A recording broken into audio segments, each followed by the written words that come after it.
Hello everybody, welcome back to Let's Play Kaiserreich. So, I did mess up my recording, so I recorded like literally like 4 minutes before realizing the game wasn't even on the actual screen. So I know a little bit about what's going to happen. It's not going to be great.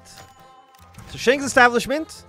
Shang now occupying the position of Dalian of Askew. He has begun to establish his own government within an area similar to Ma Shau's deeper within the south of Xinjiang. Already filling the cabinet with his own clique of trusted individuals, he plans on routing out the unrest plaguing the region before an organized uprising can occur. Already beginning to form his own divisions to quell the sparks of conflict. While this could mean the further division of deeply divided Xinjiang, it is preferable to the bastard Fan Yaonan, and or the possibility of falling to the Turks. Of course, the WWII must still be kept to ensure Shang does not get ideas above his station. I can almost guarantee some ideas above your station may or may not be contemplated very, very, very soon. Okay, so we can get ourselves a weaker militia. I'm assuming this is just going to be like one kind of garbage cavalry division, but it's probably better than nothing. As we suspected, the news of Komo's annexation has begun to spread throughout the major cities of Hotan and Kashgar, with their audiences baffled that such a move would even be considered by Xinjiang in the first place. Showa has begun to move his troops into these areas in order to restore peace. This is certain to have a lasting effect on our population's will to cooperate with the government in the future. Hopefully this doesn't cause too many problems. The problems are going to mount extremely, extremely fast. And that's okay. Well, I mean, it's not okay. It's actually really, really bad. But there is theoretically a reality in which things go well for us. Is that our reality? No. By the way, how many factories? We have one factory we can use to trade. I will do so because I will buy not the Russian trains. I will buy the Bulgarian rifles, please. Oh no, we can't build our civilian factory. We're fine. We're fine. The Ashu army. Shang's army has been complete, ready to be mobilized under the central government. While Shang will be controlling his army directly, he promises that supervision will fall under Xinjiang at all times. His loyalty has been true so far, perhaps suspiciously so, but as long as he continues his declaration of loyalty, no problem should stand. However, problems aren't completely absent. Xinjiang's brother and provincial commissioner for the military affairs, Jin Shexin, has protested Shang's growing influence in the government, saying that Shang is not what he seems to be and needs to be removed from power at once. Of course, we can't just remove such a skilled official. Maybe we could keep a closer eye on him. So we get a division here. I will trust you because I may be an idiot. Okay, we now have 5 divisions. We've now basically doubled the size of the army. Let's get ourselves a nice, wonderful military factory. And what, we have 200 political power? What the hell? When did this happen? Let's go Ideological Crusader. Get some more stability off of this. We're at 61%. That's pretty good. That's pretty nice. So we're happy with where we're sitting there. Click to assign arm. You know what? Actually, I think defense will probably make a little bit more sense. I'm pretty sure. Like, how mountainous are we? Like, we're pretty. What is the hotkey for mountains? Yeah, like look at this. It's all mountains or hills and a handful of jungle tiles. The fence is going to be absolutely busted in Xinjiang. It's going to go crazy. You can't fight this. Not with our absolute garbage divisions. And I doubt their divisions are also going to be hot garbage. It's garbage as far as the eye can see. And I'm happy about that. I'm happy with some garbage. Okay. Research bonus. Okay, so we can go for the Russian connection. Give us 2 civilian factories here. And with our extra military factory, what do we want? Of course, we want more rifles. It's the only thing that actually makes sense at the moment. Can I do you? We need 200 rifles in stockpile. We are at negative 442. So it's like, it's not great. If I get rid of... No, because we need 200. I could, like, disband you. And at that point, we would almost have it... Because we do need to kind of do this. That kind of is important. What if we try to increase integration here? I got a feeling that's just gonna blow up in our face. Like, that just seems extremely likely. I mean, just infantry bonus, superior firepower. Yeah, well, we'll take you. You seem pretty nice. You seem nice for me. You seem nice for me. Who am I to say no to that situation? Okay, left camp T has been killed off. What if I do cancel you? Just so we can maybe try to put a little bit of pressure in the north. Then we can just train up. Let's put 2 divisions on here. That sounds okay. Mongolians have been dispersed. I'm assuming you don't, like, I'm assuming it's not a one and done situation. 2 synthetic refineries. That's a very interesting choice. 2, like, what do we even do with 2 synthetic refineries, man? You get some oil? I mean, oil is nice. I'm not going to say oil is bad. But, like, we don't really have any vehicles. I don't think we have an air force, do we? No.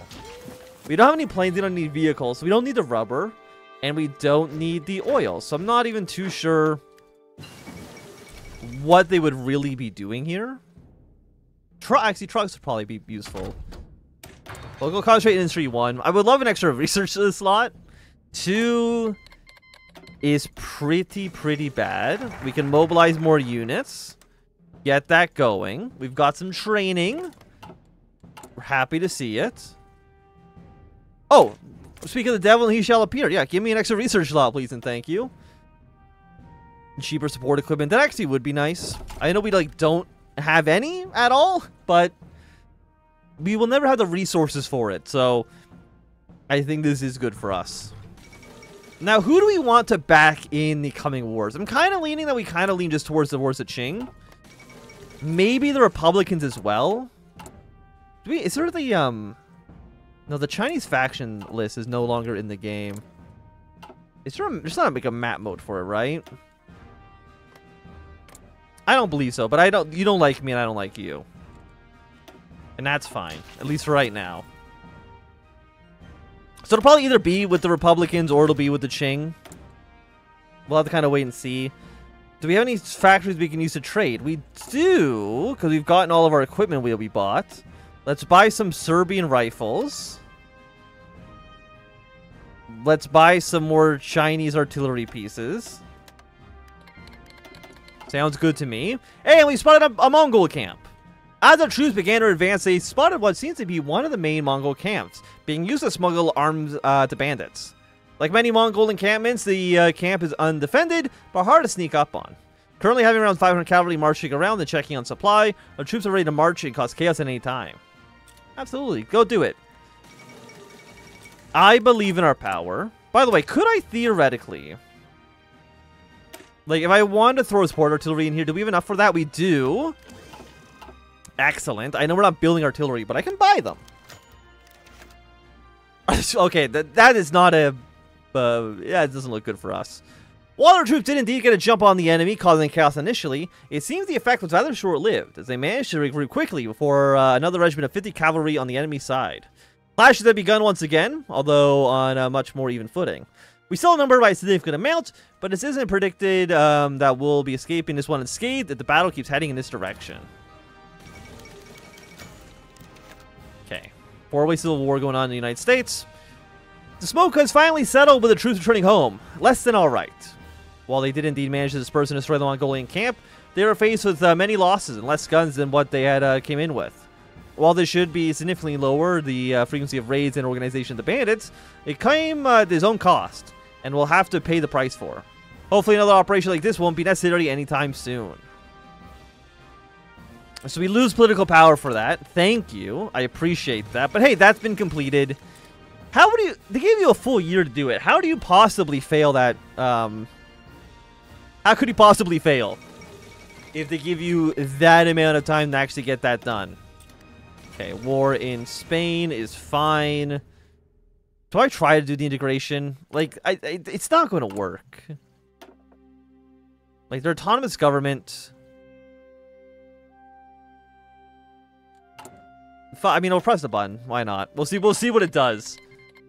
Probably nothing good would be my my guess.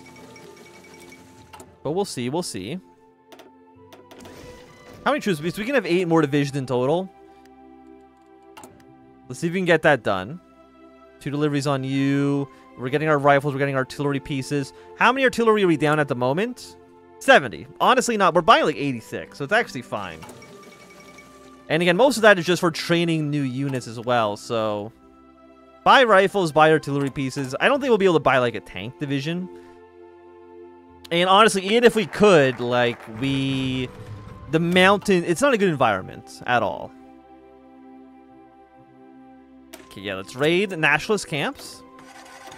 You have once again become the Kulmul Khanate. That sounds bad for me. Bonus to you. Let's take it. Research. 30. You know what? We'll take a 36 rifle. We have a big bonus towards this anyways. Yeah, and you re-becoming the Kulmul Khanate seems bad. The blood tax upon Xinjiang. Remnants of the Zhang Gaozun's garrison arrived at Xinjiang's mansion to report an unprecedented massacre of Han people in Hanmi.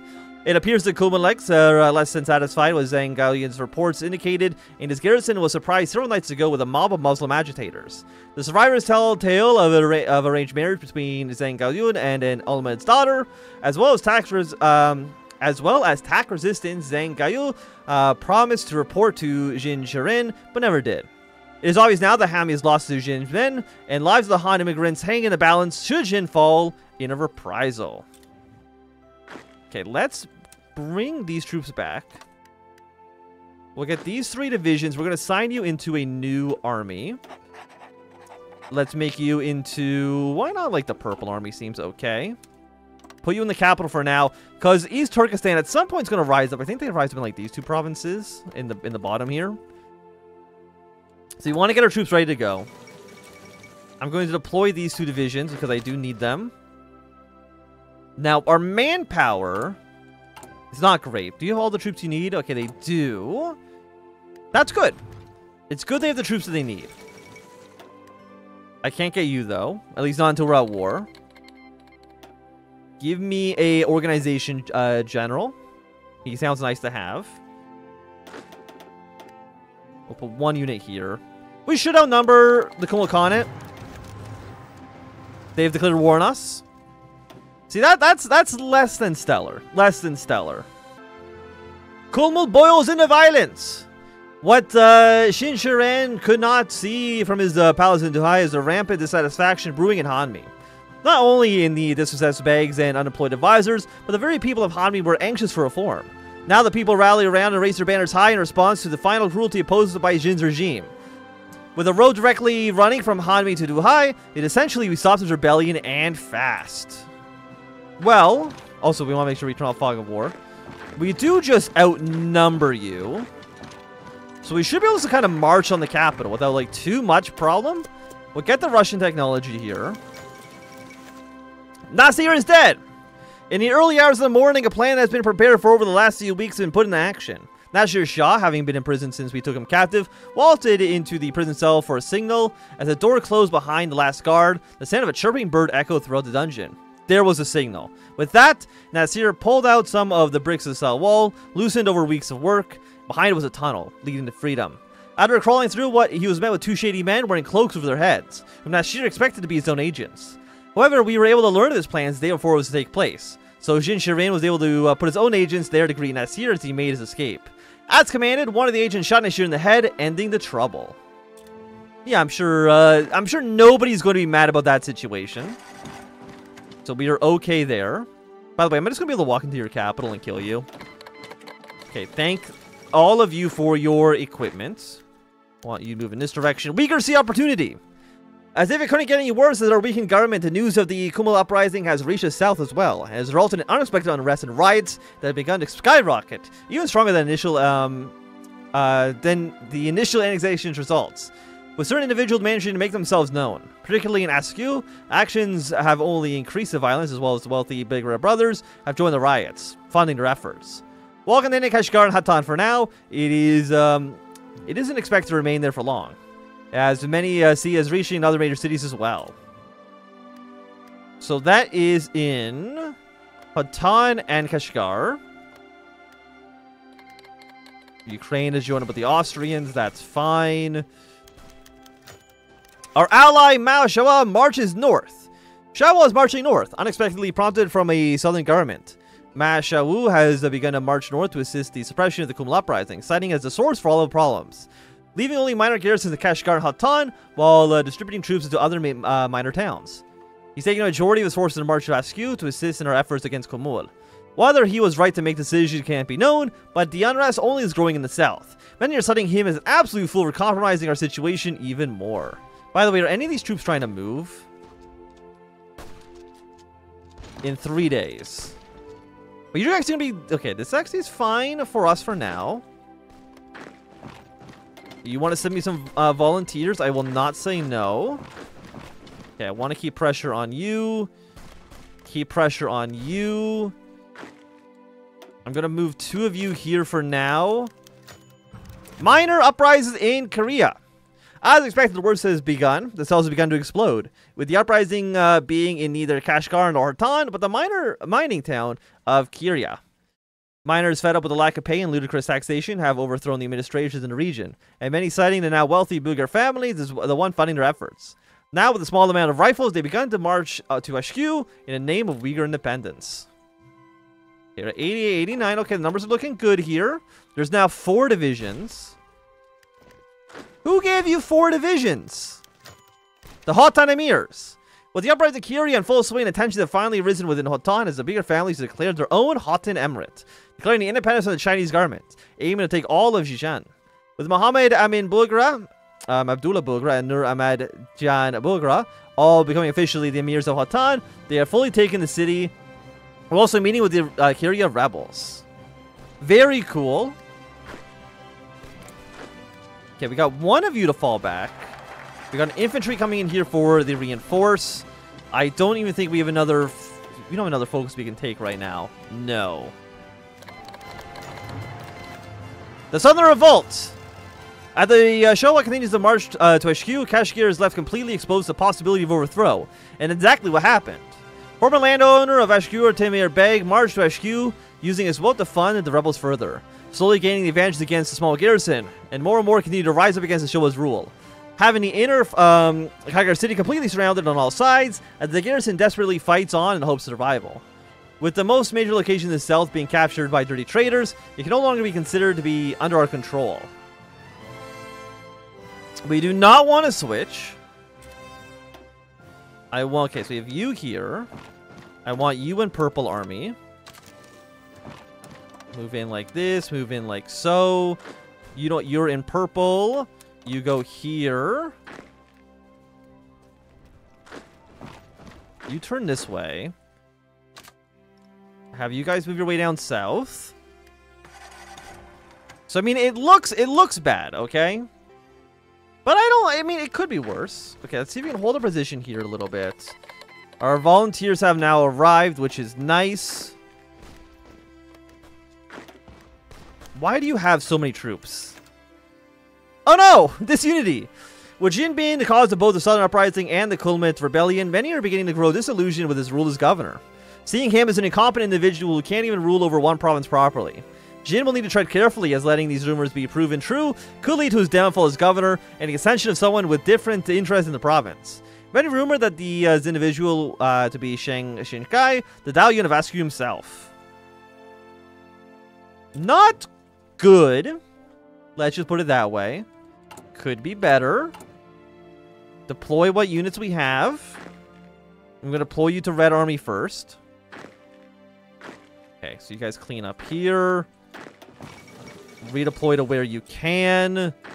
Hold position. Thing is, we need it. If we take this city, I'm pretty sure they just die. And of course, that would be nice for us. Okay, we have reinforcements coming in here. I know that they're very, very weak. That's okay. Mao Fumin, who has led the garrison of Turfan for years, has now refused to move the garrison due to lack of confidence. The government... Is there anything I can do here? Fortify, secure. Defend. White Russian recruitment. We're holding on, okay? We're holding on to the best of our ability.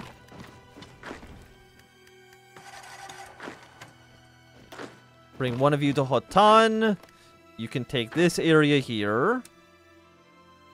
Purple is defending this province just fine.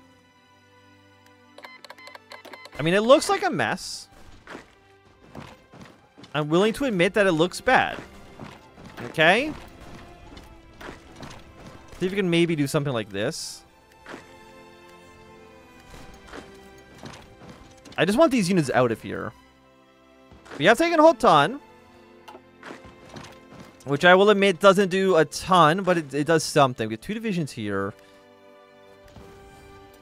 I just wish you were dead. That's it. That's all I want. Shen Baiyun in doubt. Like many other of our recent garrisons, Shen Baiyun has refused to move his regiment of troops despite multiple reminders to do so. Zhang is a close friend of Jin, so this comes as a surprise even to him, assuming that he at least has his loyalty of all people. Currently sitting between Duya and HQ, many are worried about the possibility of him remaining this way throughout the entire war, or even betraying our rightful cause in favor of the Kumliks. You wouldn't, I don't think you'd do that. Let's check in on him. A letter to Zhang Baiyun. Zhang Baiyun, my friend for years, who has come to see me arrive the province of the Senate administration, who has been on my side during all of this. We find ourselves in a time where unity among our administration is needed more than ever. And surely you realize that as well. It comes to my own personal recommendation that you two help me and all of your fellow administrators in our collective victory. Unless, of course, you want to be stomped under the boot of the butcher of Ganshu Ama Shangyun, or perhaps the Uyghurs in the south who will kill you if you don't convert to their heresy. I beg that you consider the other possibilities from within you as well. Your friend, Xin Shiren. Zhang Baiyun has begun to mobilize his army in the name of the governorship and Han rule over Xinjiang. Well, okay, we'll get to an extra division here. Let's send you to the south. It was only 1 unit, which doesn't sound like that great. And let's mobilize some White Russian troops. But I will say that at least for right now, this is going to be a good time for us to end this episode. If you enjoyed, thumbs up. Not enjoying, thumbs down. You want to see more, subscribe, and goodbye.